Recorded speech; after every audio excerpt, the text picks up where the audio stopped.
Welcome to another episode of Marketing Monday. I'm talking to Malissa Illiano with Sage Age. I'm so excited about this conversation, direct mail versus email. But before we get into the conversation, this.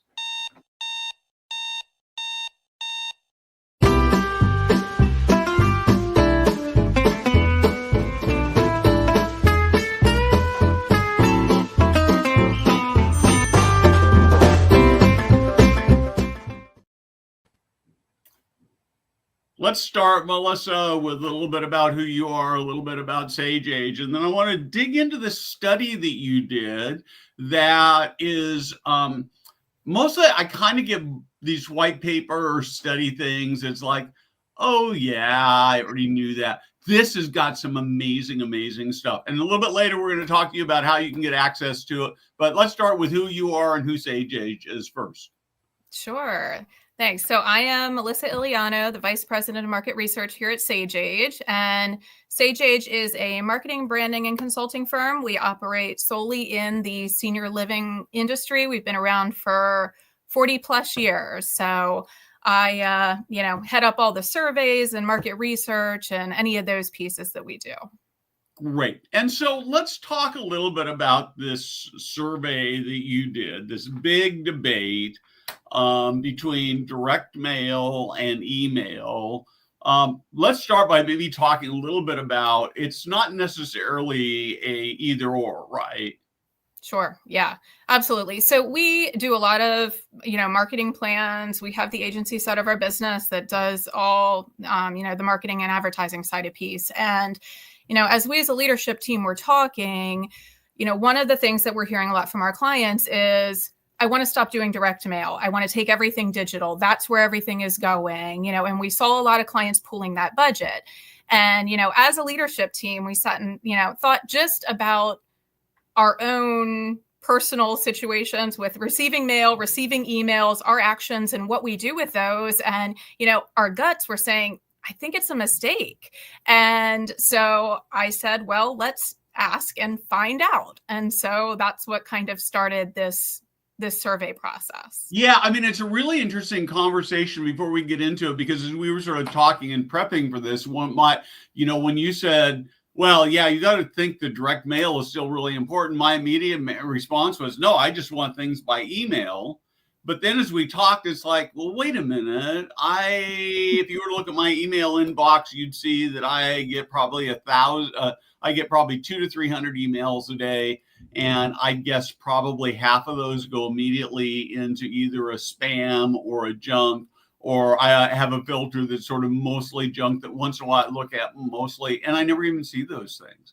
And when I go to the mailbox, even if I throw something away without opening it, I've at least looked at it, right? Right. You've at least got that name in front of you, right? Yep. Yeah. And so even though the direct, it seems cheaper and easier and faster and quicker feedback, it might even feel like it's better when you're doing email. If you get some immediate feedback, maybe not so. So where do we start with this? Let's actually just start with your key takeaways. Okay, absolutely. Maybe we can pull up the slides here, Jada. Yeah, that'd be great. Let's start by just kind of work through that. And then I've got some more questions if we have time. Perfect. So just to kind of start to give you an idea of, who we surveyed and what we looked at, we thought it was really important to look at adult children in addition to seniors. I think that our assumption going into this survey was that adult children would be much more digital focused, much more into receiving the emails than direct mails. And then the seniors might still be into, receiving pieces in the mail and more responsive to those types of pieces. So we did break it down. It was a nationwide sample. As you can see on the map, we got people from, Alaska to Florida to Maine, kind of covered the entire country. And we did put an income qualification on this as well for respondents, just because we wanted to make sure that we were talking to a group who might have the funds to be able to actually move into a senior living community. Right. Okay, great. And so let's see what we got here. Yep. So one of the questions that we asked, kind of how we kicked it off, was, if given the preference of receiving promotional mailers, emails, or text messages, what would you prefer? And as you can see here, mailers were preferred by the majority of adult children and seniors. And actually, adult children, surprisingly, were a little higher on the mailer side at about 65%. The text messages, I know we have clients who ask us, should I be doing text messages? Shouldn't I? You can see that preference is super low. So definitely not the direction we need to be going, I think, at least not at this point. Yeah, and I want to touch base on that a little bit. So through sort of Black Friday, Cyber Monday, my text box has been just inundated with junk. And I've gotten really, really good at typing the word stop. They just feel intrusive and annoying rather than helpful. But I'm sort of thinking through this non-obvious idea that people would rather have something in the mail and are more likely, prefer that. One of the things I saw in the report is you talk about fairly frequently that you sort of qualify it is this part about if they're interested in the product already, right? Mm-hmm. And to me, that seems really important because right now, my wife and I are sort of talking about doing a European river cruise in a few months. And I'm thinking if I get any kind of a piece of mail that says cruise, even if it's not a river cruise, I'm going to stop and I'm going to dig through that thing. I'm not just going to throw it away. But if it's an email, I get so many emails a day, I might just completely miss it. So it makes perfect sense. But what do you make of this with the adult children being more inclined towards mail than seniors themselves? Yeah, I wish I had a good answer for that, honestly. I think that, I think of myself, and I know that you mentioned it, when I receive mail, I at least take the time to look through every piece of mail that I receive in my mailbox. Look at who the sender is, look at who it's coming from. Do I want to spend my time on it? Am I interested in it? Do I want to open it up? So, I don't think, the whole question of this was like, is direct mail dead? And if you look at these charts, it's quite obvious that it's not. Yeah, and I think the question is, and I've got a couple of questions that I want to maybe dig into either now or later, but let me throw them at you now, and then you can tell me whether you want to hold them or look at them. So the first thing is how do you measure the ROI on direct mail versus email? So obviously, email is a ton cheaper, but mail is more effective. And how do you measure that?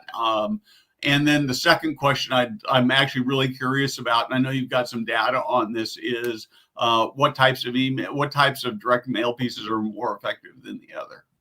Yeah, absolutely. So which are more effective, I think we'll dig into on these next couple slides great. here. Okay. But with regards to measuring the ROI on these, I think that, we're looking at it the same way. How many leads, how many did you send? How many leads are you getting out of it? What was your total cost?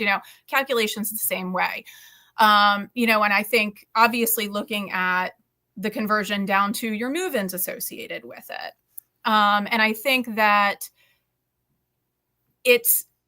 you also have to consider one step of the fact that people like to receive information in different ways, right? So some people are going to be these people who say, well, no, I would prefer an email and I'm probably more apt to respond to that email, but then others are direct mail. So I think it goes back to what you said in the very beginning was it's not one all in on one. It's, still having that varied plan with the different approaches so that you're, meeting the preferences for everyone that you're trying to reach out to.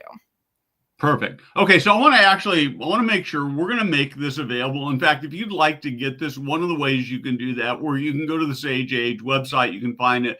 But if you drop into chat the word, what's the word we're using? Survey.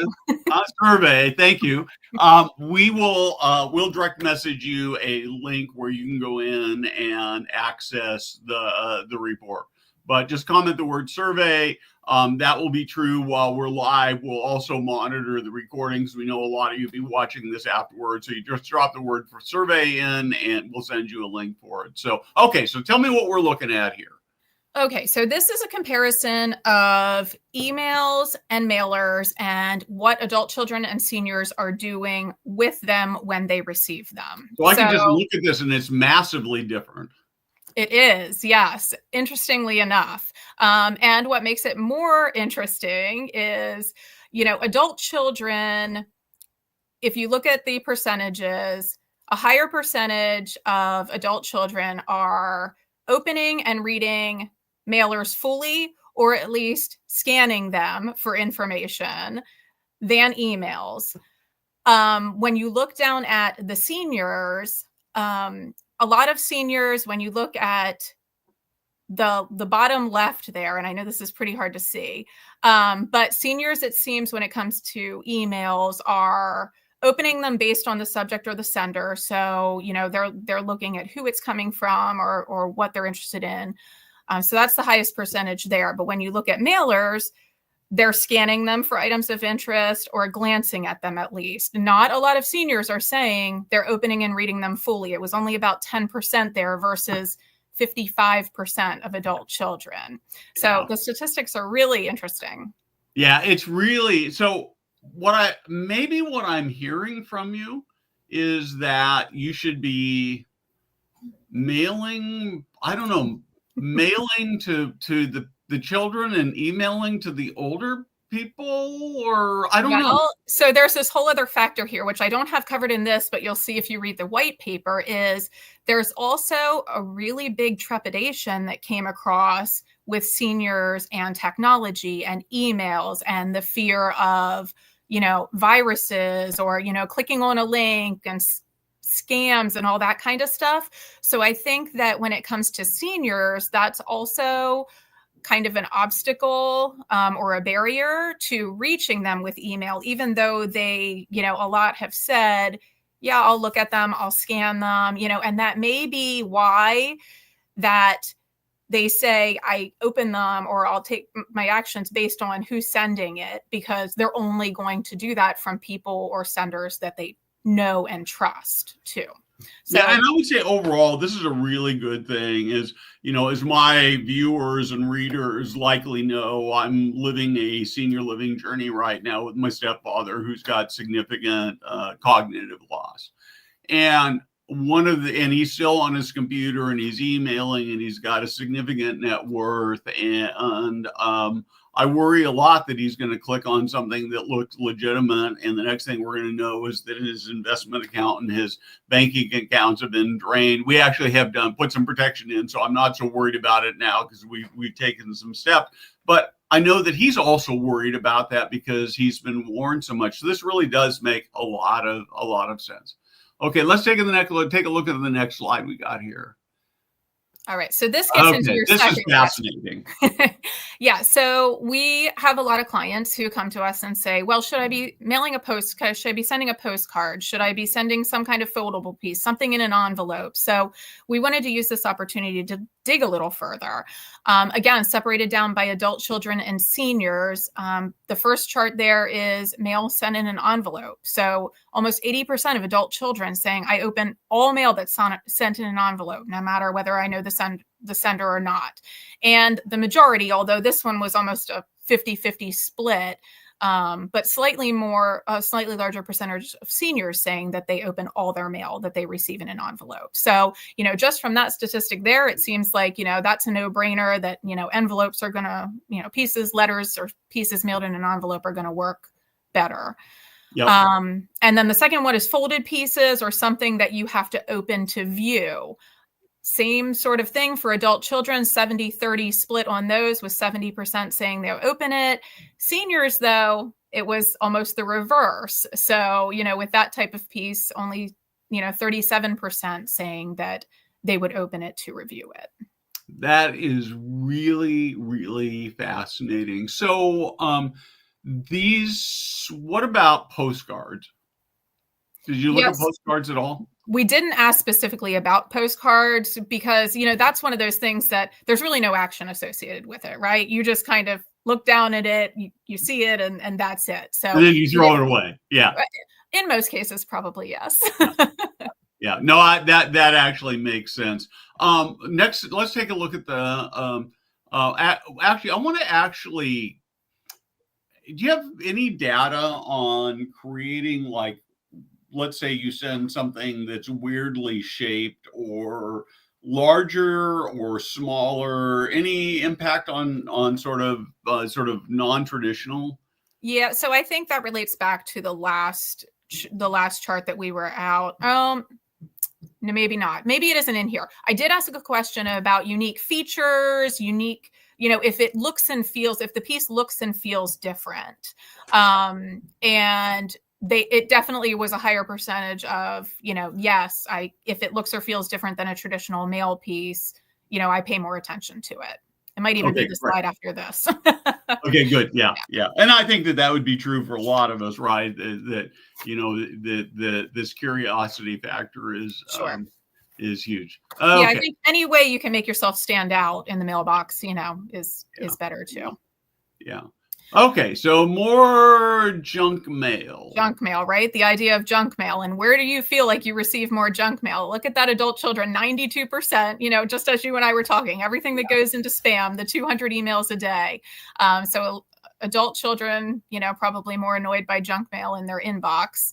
And 75%, this is one of these situations where the two groups kind of agreed, the vast majority of seniors as well. Yeah. Well, here's the thing I find really fascinating about this, though, is that even though most of us receive quite a bit of junk mail in our mailboxes, we don't tend to think of it in quite the same way. And maybe it's because there's so much more email than there is in the mailbox that it's almost a relief. Oh, instead of I've got 200 pieces of junk email and I've only got 10 pieces of junk email in my mailbox, it feels like nothing. No, that's probably very true. So, and sort of the pay attention, that's sort of very similar to what we've already seen, right? Yep, absolutely. Yep. 80% of adult children, almost 70% of seniors saying, I'll pay more attention to things that I receive in the mail. Yeah, absolutely. Do we have any, do you have any data at all? I'm not sure I saw it in the survey, but any thoughts or data in terms of the kinds of levels of care, independent living versus assisted, memory care, CCRC, Lifeline community? For utilizing direct mail, you mean? Or in terms of effectiveness? Yeah, I think we tend to look at them differently. So, I think for assisted living and memory care, typically our direct mail pieces are targeting more of the adult child, just given the nature of the product, right? Yep. Than the seniors themselves. In some cases, we will target the seniors themselves, but the majority of time it's more of the adult children. Whereas for the CCRCs and the independent living, we're definitely aiming to target the prospects themselves, unless there's a special situation where, a community comes to us and says, hey, 50% of my independent living inquiries are adult children. Well, in that case, then obviously we need to target them too. Yep. And I see you actually addressed my question we talked about earlier. I did. I thought it was in here. on weird shaped stuff. But let's talk a little bit more about hanging on to promotional pieces. I think this is a really fascinating question because we tend to think people get junk mail or even good junk mail and throw it away. And this really suggests something very different. It does.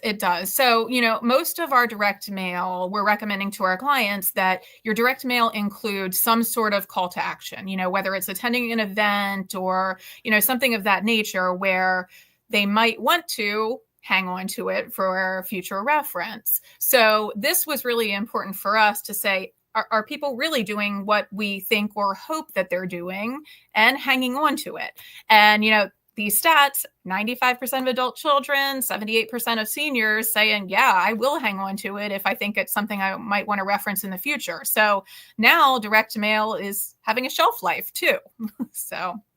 Well, and I think that the other thing that I see with direct mail that is so powerful is when you start putting images of people living happy lives, and it's sitting on coffee tables, or it's magneted up to a refrigerator, or you take it and it's something you can show your mom or your dad or your grandmother. They become really powerful tools, a kind of a storytelling tool, right? Sure. Yeah, So absolutely. I really like that a lot. Okay, next slide. All right. And then we asked when they're most likely to reach out to a company. So I know that this is small, but that first bar indicates when I receive a mailer from them. So again, look at that percentage for adult children. 62% of adult children saying I'm most likely to reach out to this company if I'm in need and receive a mailer from them. So I think that statistic speaks for itself. Seniors, interestingly enough, that 43, almost 44% there says that they're most likely to reach out to a company after they do their online research. So that I think may have to come with that whole trepidation factor, right? Seniors being afraid to, really reach out to a company, make sure they're not being taken advantage of, make sure, there's nothing funny happening. They want to do their research to know, what they're calling about, inquiring about, et cetera. That's my perception of what might be happening there, but whether that's reality, I don't know either. Yeah, this is the one thing that I probably found more fascinating than there are a lot of surprises, but this is the one that just jumped out at me, is that I'm sitting at home, and let me see if I can get this right. So I'm sitting at home and I'm an adult. I have an adult child. I'm an adult child, and I get this flyer for assisted living or independent living or something, and I look at that and I go, oh man, that could be really cool for mom. And I'm likely to pick up the call and say, tell me more, can I come visit?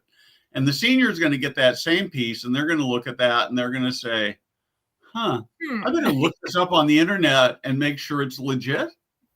I mean, that's what I think. I mean, that's kind of the only explanation that I can come up with for what might be happening there. But yes. So, I think that, it's important as we think about that fact that from a website perspective, that we are very sure that our websites are senior friendly, that it's going to be easy for them to navigate, that type of piece. If they're doing just what you said and getting that mail piece and then going online, that's the time when we really have to make sure that that experience for them on the website is easy too.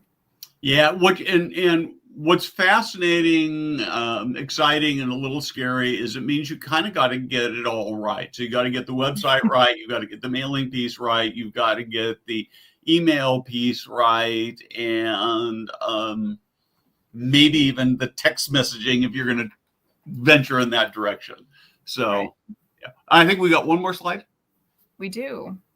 And this is that text messaging piece, right? So I just wanted to throw this up there. This is the only other question that we asked about text messaging, but we asked people what they most commonly do when they receive a text message.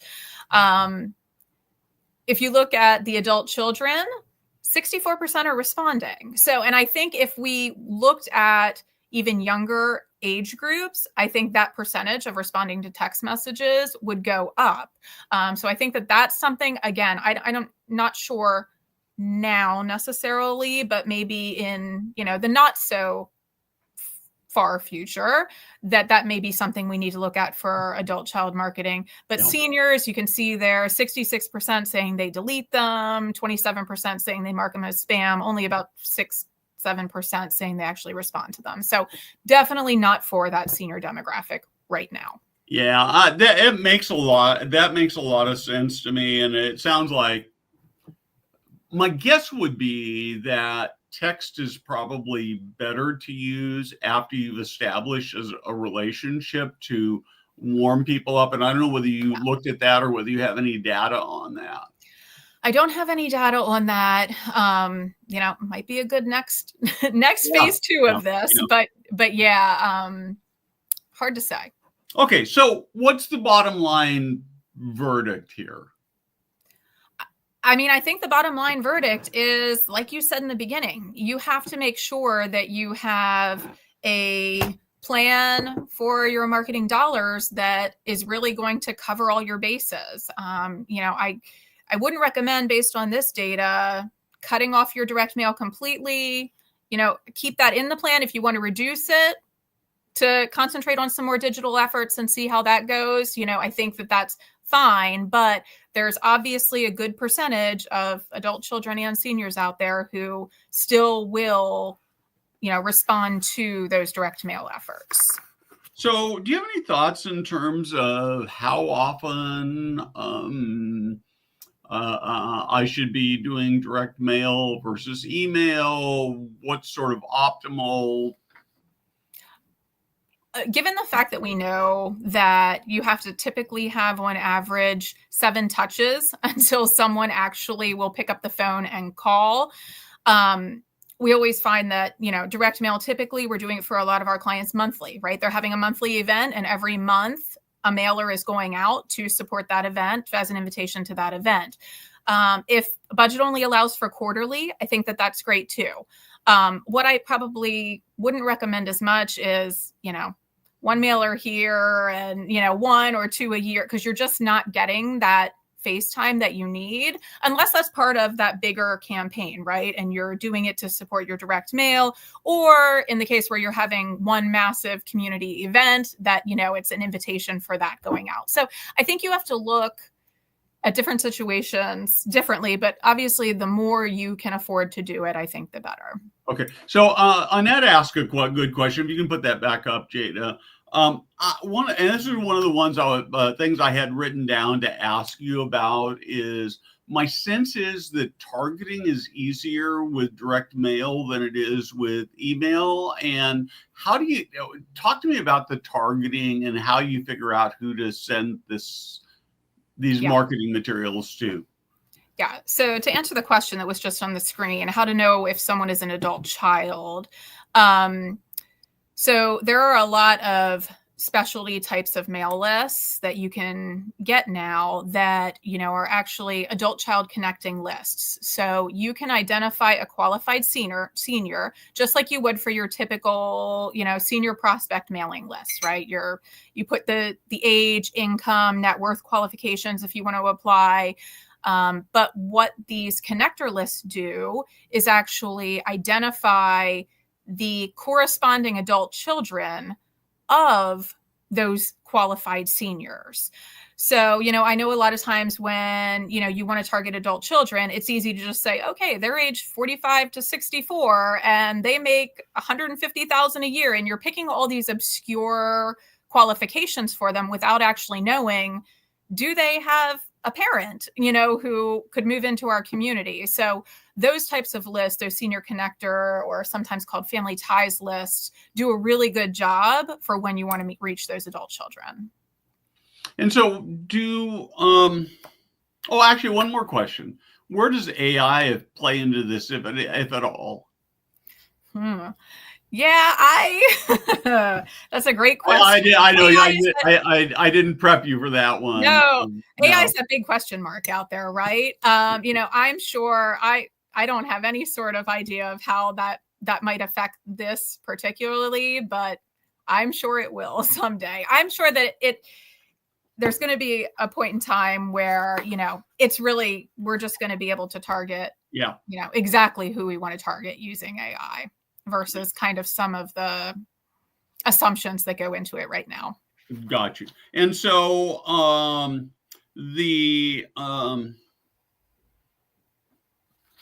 just sort of looking at my notes here that I wanted to ask you. So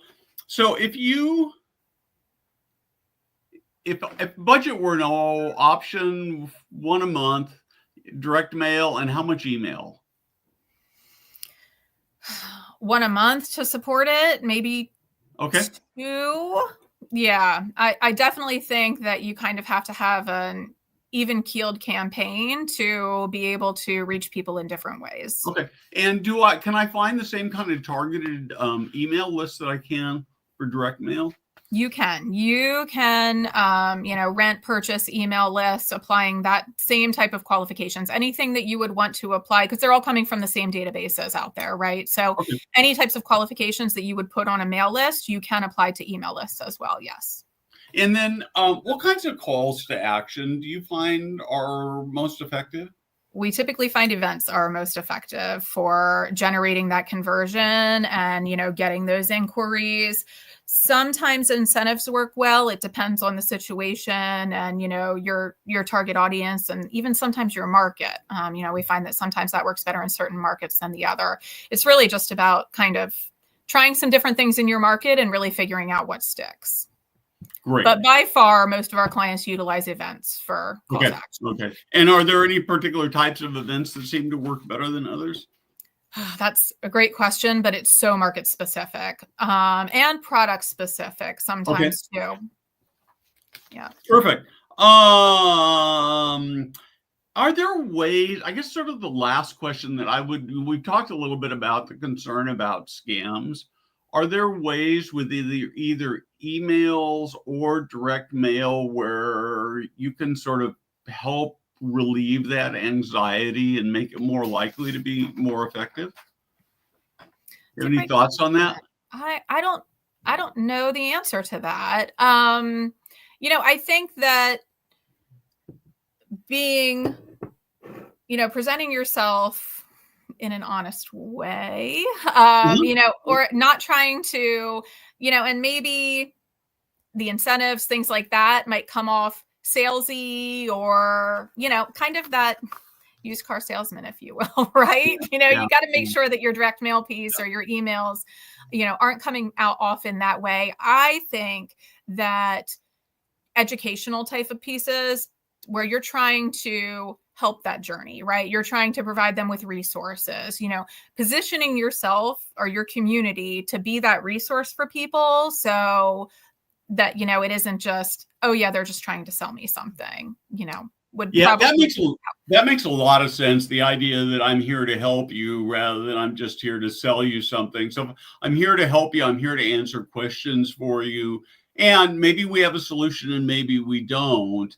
I think is actually probably a more effective way to get people to respond to you than to just sort of try to hammer it in that you got to buy from us. You got to buy from us. We're the best. Because not every place is the best for everybody, every person, right? So when you can be that trusted resource, then you have something very powerful. Melissa, this has been amazing. Thank you so much. Again, if you'd like to get a copy of this, drop the word survey in the comments. We will send you out a link. That will be true even after the live stream's over. So if you're looking at this on Wednesday and you say, oh man, I wish I'd done that, you can still do that. We will get that out to you. Thank you very much. Thank you for doing this research because it just makes the industry better for everybody. Super good. Thank you very much for watching. Hope you are surviving the craziness of the holidays. We will be back with you on tomorrow for Tech Tuesday, and then again on Friday for Foresight TV. Wonderful conversation. And if you'd hang on after we go off air, I'd just like to touch bases. And Jada, thank you for running things behind the scene. Thanks, Steve.